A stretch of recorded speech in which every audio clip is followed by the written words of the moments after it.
The World Health Organization is warning of future global pandemics, and it's pressing member nations, including the U.S., to sign on to a treaty giving the organization broader authority.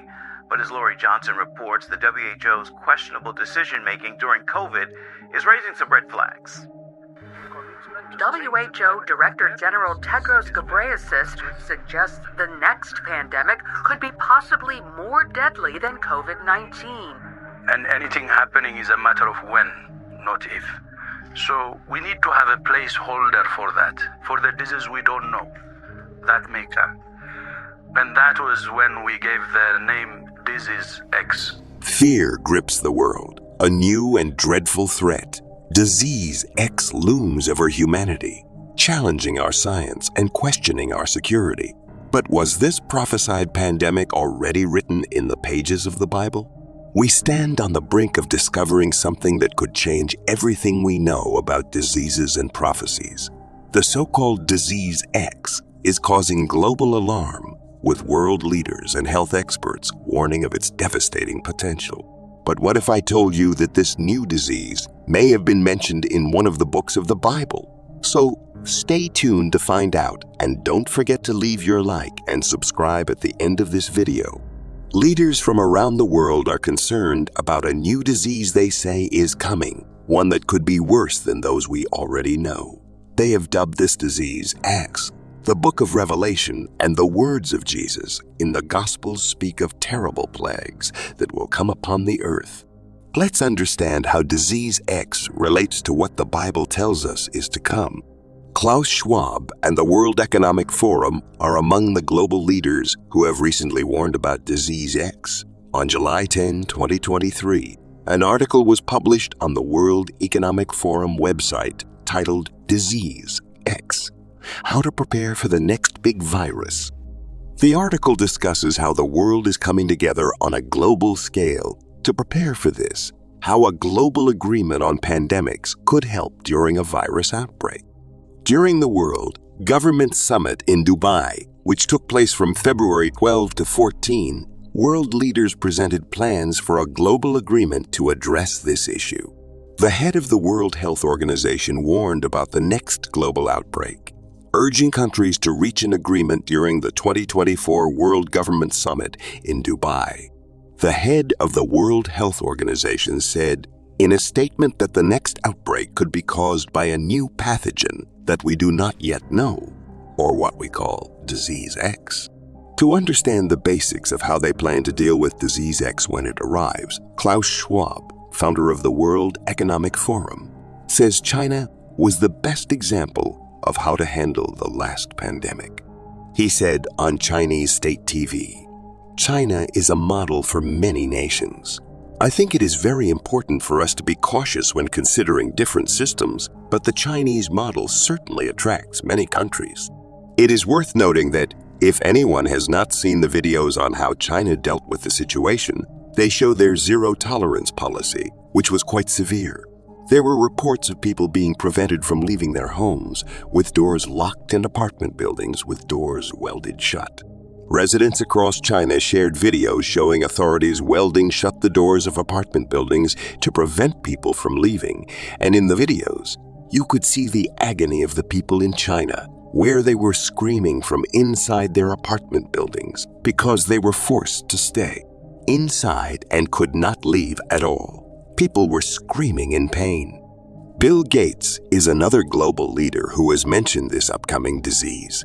There are several videos of him talking about these serious issues, but here is one where he and his ex-wife, Melinda Gates, are seen discussing the next big disease in a casual manner. Countries like Taiwan, New Zealand, and Australia have learned from the experience and prepared better, allowing them to act more quickly. So we will need to prepare for the next challenge. This will certainly attract attention this time, says Gates.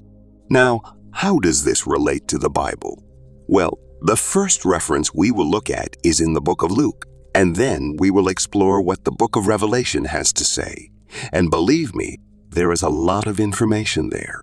In Luke 21:11, Jesus tells us that in the last days there will be plagues, which is another word for a terrible disease.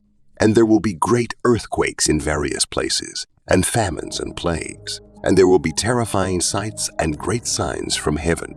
A truly amazing verse that we should look at in correlation with this is in Matthew 9:35. And Jesus went about all the cities and villages, teaching in their synagogues, preaching the gospel of the kingdom, and healing every sickness and every disease among the people. So, Jesus Christ has all the power to heal all forms of disease, so do not be discouraged or afraid. The book of Revelation describes a series of prophetic events that will occur in the last days of human history. One of these events is the appearance of the 4 horsemen of the apocalypse, who are described in chapter 6. Verse 8 of this chapter is particularly relevant, as it describes the last horseman riding a pale horse. This horseman is identified as Death, and Hades follows him closely. They are granted power over 1/4 of the earth and are allowed to bring death through various means: sword, famine, pestilence, and by the beasts of the earth. This imagery is symbolic and represents the devastation and suffering that will accompany the final events described in the book of Revelation. Christian teachings offer a perspective of hope in the face of the adversities described in the book of Revelation. For followers of Jesus Christ, there is great hope, as faith in Him not only brings forgiveness of sins, but also freedom from the fear of death. The book of Revelation also presents another way in which plagues will affect the earth in the last days, through the 2 witnesses. In Revelation chapter 11, verses 3 to 12, the role of these 2 witnesses during the Great Tribulation is described. They are sent by God to proclaim His will and prophecy for 1260 days, dressed in sackcloth, and are invested with great divine power. Verse 6 highlights that these witnesses have the authority to cause plagues on the earth, including the ability to shut the sky so that it does not rain during the period of their prophecy, turn the waters into blood, and unleash plagues whenever necessary. These 2 witnesses are instruments of God during a period of judgment and tribulation, and their presence demonstrates God's sovereign control over the final events of human history. For believers, this represents the certainty that God is in control, even during the most difficult times, and that He will eventually bring justice and redemption to His people. Now, this verse may cause fear in some, but again, there is always a contrary verse for those who are followers of Jesus Christ. If you say, "The Lord is my refuge," and you make the Most High your dwelling, no harm will overtake you, no disaster will come near your tent. This is one of the many reasons why it is so important to accept Jesus Christ as your guide and Savior, because every part in the Bible that scares is directed to those who do not believe. For followers of Jesus Christ, there are verses that offer protection, security, and liberation. In the last days, there will be people who will reject God's ways and follow the Antichrist. They will receive the mark of the beast, and a specific plague will strike them for doing so. Then I heard a loud voice from the temple saying to the 7 angels, "Go, pour out the 7 bowls of God's wrath on the earth." The first angel went and poured out his bowl on the land, and ugly, festering sores broke out on the people who had the mark of the beast and worshipped its image. The world warns us about disease X, but we do not know when or how it will happen. We will have to wait and see, but we can trust what the Bible says. We know that when the book of Revelation begins to unfold, diseases will be brought upon the earth like we have never seen before. You want to make sure you are in Jesus Christ before that day comes. God has not given us a spirit of fear, but of power, of love, and of self-control. Although these prophecies in the book of Luke, Revelation, and elsewhere are inevitable and will happen, God calls us to turn to Him in the face of such trials. When I shut up the heavens so that there is no rain, or command locusts to devour the land, or send a plague among my people, if my people who are called by my name will humble themselves and pray and seek my face and turn from their wicked ways, then I will hear from heaven, and I will forgive their sin and will heal their land. These prophecies will happen regardless of what happens, but we do not know exactly when. So when we face uncertainties or pestilences, God tells us to humble ourselves, pray, and seek Him, and He will bring healing to our land.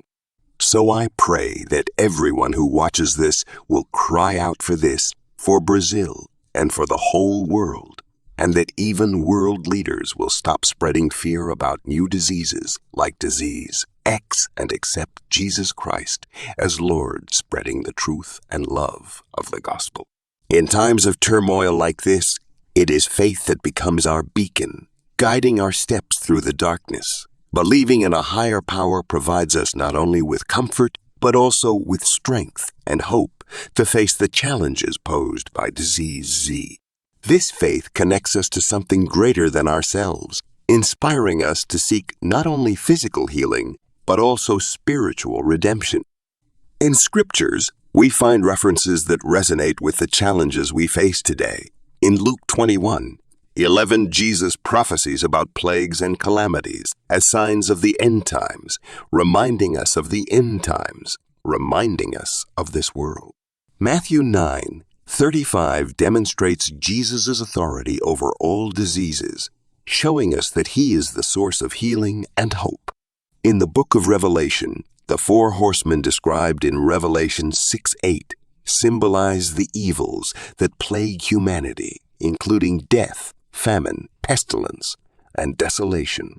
And in Revelation 11:3-12, we are introduced to the two witnesses who have the power to bring plagues upon the earth during a period of chaos and uncertainty. In this challenging moment, it is important to seek higher values that offer comfort and guidance. The true response to disease, Z, and other crises lies in spirituality, compassion, and trust in the divine promises of healing and redemption. By reflecting on our beliefs and strengthening our faith, we find comfort and strength to face the challenges that lie ahead. Although the prophecies of the Bible can be interpreted in various ways, they always invite us to reflect and hope. They remind us that even in the darkest moments, there is light and redemption available to those who seek divine guidance. Beloved brothers and sisters, we have come to the end of this immersive journey through prophecies and faith in times of uncertainty. We deeply appreciate your presence and invite you to continue with us on this relentless quest for knowledge and connection with the divine. If this content has inspired you, share it with your loved ones and help spread the message of hope and faith. Subscribe to the Unveil the Bible channel to enjoy more insights and reflections on prophecies and their connection to the modern world. We thank you for your companionship on this spiritual journey. Together, we will continue to unravel the mysteries of the Bible and seek answers to humanity's challenges. May the flame of faith never be extinguished in our hearts. Remember, the journey of unraveling the Bible and finding answers in the mysteries of faith is continuous until the next journey of faith and knowledge.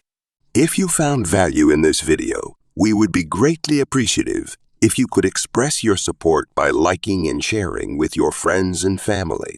We firmly believe that sharing uplifting messages like this can positively impact the lives of many people. Additionally, if you want to continue receiving inspiring and informative content like this, don't forget to subscribe to our channel. By subscribing, you will stay updated on our upcoming videos and have access to even more relevant content. We deeply appreciate your support and participation in this journey of knowledge and faith. May God richly bless you in all aspects of your life. Until next time.